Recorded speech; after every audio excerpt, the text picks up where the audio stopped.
Gloria a Jehová nuestro Dios. Bendita su palabra por toda gracia y en ella el mensaje de cada día. Estamos en el tema La muerte espiritual y la esperanza en Dios, sexta parte. Desnudos llegamos del vientre, desnudos nos vamos a la sepultura. Revelaciones en mi Señor Jesucristo, de principio a fin. El que quiera hacer la voluntad de Dios, conocerá si la doctrina es de Dios o si yo hablo por mi propia cuenta. Escrito está. Amados, vivir sin Dios es vivir sin esperanza. Estar sin Cristo es estar alejados de la ciudadanía del cielo. Escúchalo bien. Escrito está en el profeta Ezequiel capítulo 33, del verso 14 al 16 y 19.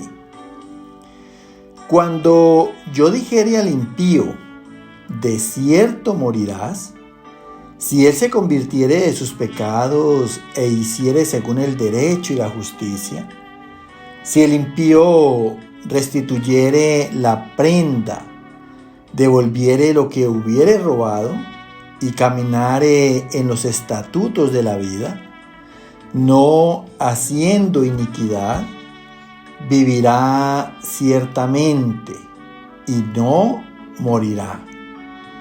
No se le recordará ninguno de los pecados que había cometido. Hizo según el derecho y la justicia. Vivirá ciertamente. Cuando el impío se apartare de su impiedad e hiciere según el derecho y la justicia, vivirá por ello. Mira, este pasaje es muy parecido con el que terminamos ayer y vale la redundancia, pero el propósito de estos mensajes es que entre más escuche la palabra del Señor, más se quede en tu corazón. Vuelve y dice el Señor aquí a través de el profeta Ezequiel. Dice, cuando yo dijere al impío, escúchalo bien porque Dios está hablando. Y la palabra impío, vuelvo y te digo, es la persona descreída, que por el mismo acto de ser descreída de Dios, en sus actos de pecado es irreverente ante la autoridad suprema. Dice el Señor, cuando yo dijere al impío, de cierto morirás. Mira, de cierto Dios está diciendo, es verdad. Dios no miente ni tiene ninguna necesidad.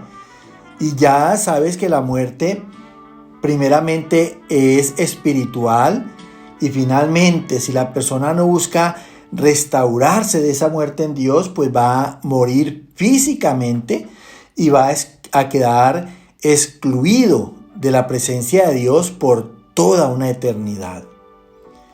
Dice, si él se convirtiere de sus pecados, o sea, si él practica el evangelio, cambiando un carácter inmoral a un carácter de rectitud, sigue diciendo el Señor, e hiciere según el derecho y la justicia. O sea que si verdaderamente nosotros queremos respetar los derechos de nuestro prójimo, todo eso está manifestado en la obediencia a los mandamientos de Dios, que son por toda justicia.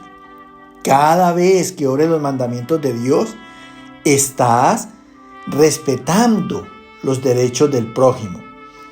Sigue diciendo el Señor, si el impío devolviere lo que hubiere robado, mira, o sea que cuando roba está la violencia, porque se está robando la paz. Mira, está el engaño, porque se está mintiendo y se están haciendo cosas pecaminosas contra el prójimo. Una manera de robar es el secuestro. Se roba también cuando se quitan cosas materiales como dinero y artículos. Hay mucha manera de interpretar la palabra robar.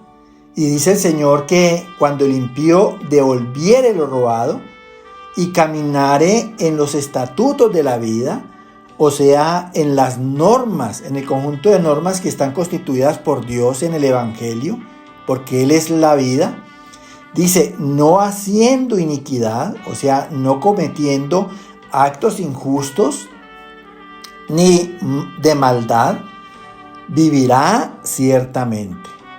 Mira, o sea que lo que verdaderamente prolonga nuestros días y añade años a nuestra existencia es el obedecer los mandamientos, porque ellos no nos dejan ser injustos ni ser malos. Y dice el Señor, no morirá, ni espiritualmente ni físicamente, porque la vida que nos da Dios es la de Él para una eternidad. Dice, no se le recordará ninguno de sus pecados que había cometido. Mira, como quien dice, con Dios es borrón y cuenta nueva. Para Dios no le importa un pasado, para Dios lo que le importa es un presente y una vida futura de obediencia. Mira lo que dice el Señor, hizo según el derecho y la justicia. O sea, por la justicia de sus mandamientos, practicó el derecho al prójimo. Vivirá ciertamente. O sea, esa vida que Dios te está prometiendo es por toda verdad. Cuando el impío se apartare de su impiedad, o sea, de su soberbia, de su rebeldía, de que sea sensible a la conciencia, cuando la conciencia le está avisando que está obrando mal. Dice, e hiciere en la justicia de Dios el derecho, vivirá por ello. Escrito está en la primera carta a los Corintios, capítulo 15, verso 22, 45, 49 y 53. Dice el Señor, porque es necesario que lo corruptible se vista de incorrupción y lo mortal se vista de inmortalidad.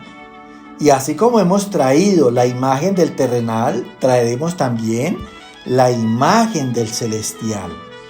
Así también está escrito, fue hecho el primer hombre Adán, alma viviente, el postrer Adán, espíritu vivificante, porque así como en Adán todos mueren, también en Cristo todos serán vivificados. Mira, aquí está la clave de la vida. Escucha con atención lo que el Señor está diciendo aquí. Dice, porque es necesario. Cuando Dios dice que es necesario, es una condición, un requisito para verdaderamente hallar la vida en Dios. Dice, es necesario que lo corruptible se vista de incorrupción. O sea, lo corruptible de la carne se vista de santidad, de justicia, de rectitud. Mira, y lo mortal se vista de inmortalidad. La carne es mortal a causa del pecado, porque esa es la paga. Y dice el Señor que eso mortal se debe vestir de inmortalidad, que es la característica de Dios, vida eterna. Dice, y así como hemos traído la imagen del terrenal, o sea, como hemos traído la imagen del pecado en Adán, dice, también traeremos la imagen del celestial, o sea, la imagen de Cristo, por su eternidad, por su justicia, por su rectitud. Así también está escrito, fue hecho el primer hombre Adán, alma viviente, o sea, espiritual y consciente. Y el postrer Adán, refiriéndose a Cristo, espíritu vivificante. Mira, Dios nos da vida en Cristo. ¿Y quién es Cristo? El Verbo, la palabra de Dios. porque así como en Adán todos mueren, espiritual y físicamente, también en Cristo, todos serán vivificados. Mira, no está excluyendo a ninguno, dice todos. Pero ¿quiénes son esos todos? Los que creen en Dios, los que creen en la palabra, los que oyen y obedecen. Escrito está en la segunda carta a los Corintios, capítulo 4, verso 11. Nosotros que vivimos siempre estamos entregados a muerte por causa de Jesús, para que también la vida de Jesús se manifieste en nuestra carne mortal. Mira qué tan importante. Dice, nosotros que vivimos, refiriéndose a todos los humanos vivientes, dice, siempre estamos entregados a muerte. ¿Qué quiere decir? Que mientras estemos en la carne, siempre va a haber tentación de pecado. Escúchalo bien. Por causa de Jesús, siempre Dios nos va a estar probando. Porque si Jesucristo fue santo, justo y recto, nosotros debemos de vivir conforme al carácter de Cristo. Dice, porque también la vida de Jesús se manifieste en nuestra carne mortal. O sea que nosotros, si verdaderamente estamos viviendo en Cristo, estamos viviendo por la palabra, la justicia y la rectitud de Cristo debe ser manifiesta en nuestra carne mortal. O sea que ya no vamos a cometer pecado. Ya en nosotros manifestamos a Cristo. Escrito está en la segunda carta a los Corintios, capítulo 5, verso 15. Y por todos murió, para que los que viven ya no vivan para sí, sino para aquel que murió y resucitó por ellos. Mira qué tan importante. Dice aquí la palabra que Jesucristo murió por todos los pecadores. Mira que en la muerte de Cristo Dios no excluyó a nadie. Dios no tiene acepción de personas. Dice, ¿con qué fin? Para que los que vivimos ya no vivan para sí. Escúchalo bien, ya no, nosotros los creyentes no podemos vivir en nuestros propios deseos, en nuestros pensamientos y en nuestra propia voluntad, sino que dice la palabra, sino para aquel que murió y resucitó por ellos. Debemos de vivir en acción de gracias, debemos de vivir para Cristo, para que asimismo en Él tengamos una resurrección espiritual y más tarde una resurrección carnal al reino de los cielos. Allí donde ya el cuerpo de nosotros no es carnal, sino un cuerpo celestial y espiritual. Amados, no tiene sentido que Cristo haya muerto por todos los pecadores y las personas estén muriendo en el pecado. Amén, amén y amén.